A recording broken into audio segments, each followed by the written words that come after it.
Bitcoin has been called so many things over the past decade and a half of its so far brief history. A bubble, a scam, and a Ponzi scheme are just a handful of the sophisticated titles that have been bestowed upon it. One thing remains true, however, which is the fact that Bitcoin is in fact objectively overvalued. It is significantly more expensive than it should be, and I'll prove that empirically in this video. But what if I told you that there's an actually good reason why that is? A reason I don't hear a lot of people discussing, yet I believe it is very integral to why Bitcoin is extremely overvalued and most likely will continue to remain overvalued for the foreseeable future. The reason? The implication behind the question, what if Bitcoin actually ends up becoming the dominant money of the future? This question, as simple as it sounds, is actually one that carries so much gravitas. And in today's video, I'm going to explain what that implication is and why this Bitcoin bubble will most likely never burst. But I'm also going to provide a set of conditions that I believe might be the only possible threats to this bubble. So you're going to want to stick around to the end. Hi, my name is Raphael and this is Flipping Finance. I talk about finance, crypto, and just economic topics in general. So if that tickles your fancy, then a sub to the channel will definitely guarantee that you do not miss any future uploads. To understand why Bitcoin is objectively overvalued, we need to understand what Bitcoin is in the first place. Beyond the smokes and mirrors and all of the fancy BS, Bitcoin is just money. Yep, that's all it is. P2P digital cash. As simple as that sounds, it actually carries so much weight, but I'll get to that in a bit. You see, Bitcoin actually derives its objective value from the economic activities that are happening on chain, the total number of transactions, and the amount of value transacted in them. This makes sense because unlike other forms of hard money such as gold and silver that have industrial and other practical use cases, Bitcoin can only be used as money. So the fundamental derivation of its value should be based on its monetary use. So to find out whether or not Bitcoin is currently overvalued, you simply divide the total value of all Bitcoins in circulation, aka its market cap, by the total value of monetary activities that are happening on chain. You can think of it like a company's PE ratio, but this time for Bitcoin. Now, in Bitcoin's case, it's actually called a network value to transaction ratio. And reputable sources such as blockchain.com and crypto quant have currently put that value somewhere around 50 and 60 over the past quarter. But what if I told you the true figure is actually much higher than that? You see, 50 to 60 NVR actually implies that Bitcoin has been experiencing anywhere between $25 and $40 billion in monetary activities on-chain. But when you take your time and dissect the on-chain data, it actually paints a very different picture. Bitcoin's median transaction value has actually averaged around $200 over the past quarter, and with total transactions per day averaging around 450,000 in the same time period, that figure is actually much closer to $90 million.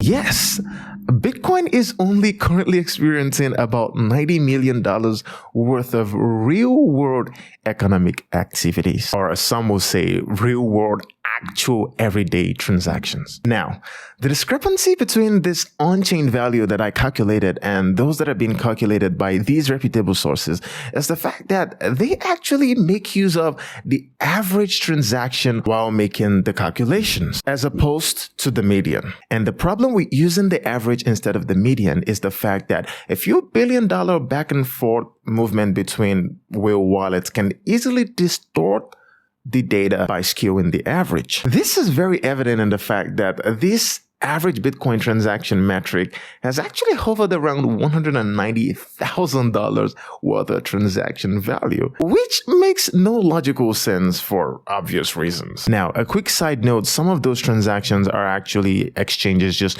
moving balances across wallets and some different type of settlements that are happening on chain between multiple parties, but that still doesn't translate to everyday economic value that is, happening across independent individuals. In light of this, Bitcoin's true NVR is actually closer to 20,000 than it is to 50 or 60. Yes, speculators are currently paying up to 20,000 times more than the unit Bitcoins are actually worth to get them. It's a bubble, and Bitcoin is in fact ridiculously overvalued. But the question is, why is smart money willing to pay that much of a premium for these individual Bitcoins? Now, a lot of answers have actually been proposed for this, which includes the 21 million max supply, the mathematics, fiat inflation, blah, blah, blah. But those factors are at best extra oxygen fanning the flames of speculation, as opposed to being the main spark behind the fire itself. The true driver actually lies in what the market both fears and anticipates the most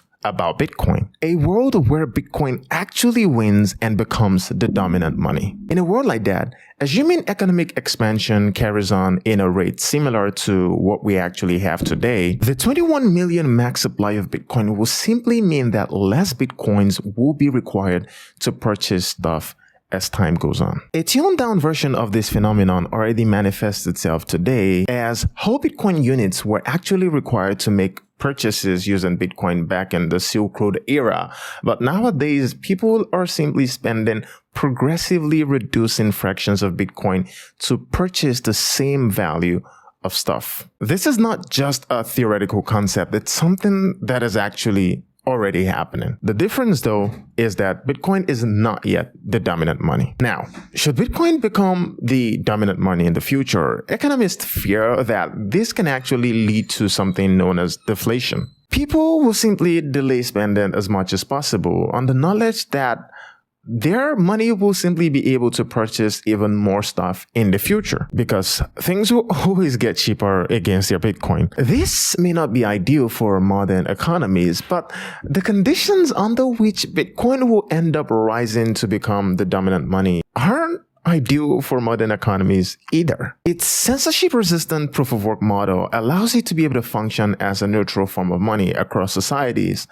And when the world will need a money like that is when trust in society completely evaporates. For example, in times of war or in the aftermath of wars, amidst severe geopolitical tensions, or even in the event of a total breakdown of society, which are things no one's actually wishing for. Several times throughout history, fiat currencies have actually failed time and again, mostly due to the aforementioned reasons, but sometimes due to other reasons such as inflation and you know the rest. But in times like this, people have always sought out neutral forms of hard money, and historically, those have been silver and gold. However, considering how easily those can be physically stolen or confiscated, it is quite easy to see how censorship-resistant monies such as Bitcoin and Litecoin will most likely get adopted by people in such scenarios going forward. Failure to port into Bitcoin or Litecoin now will actually guarantee you significantly and progressively diminishing purchasing power should this reality come to pass. What's even worse is the fact that your disadvantage only compounds the longer you hold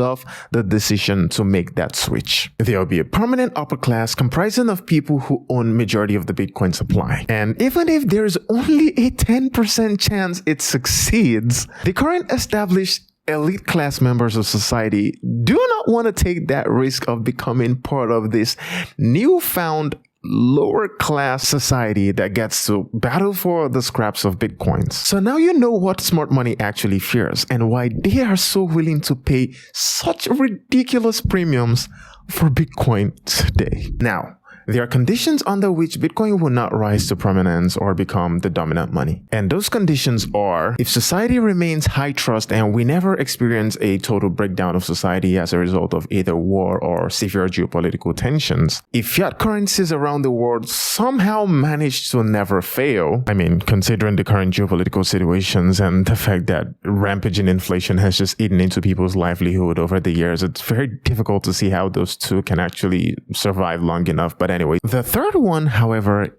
is a little more plausible, which is the possibility that a better alternative to Bitcoin, which also provides the same censorship-resistant features that Bitcoin provides, emerges to become the dominant money instead. Thanks for watching. If you found this video insightful or educative, then a sub to the channel will actually be nice.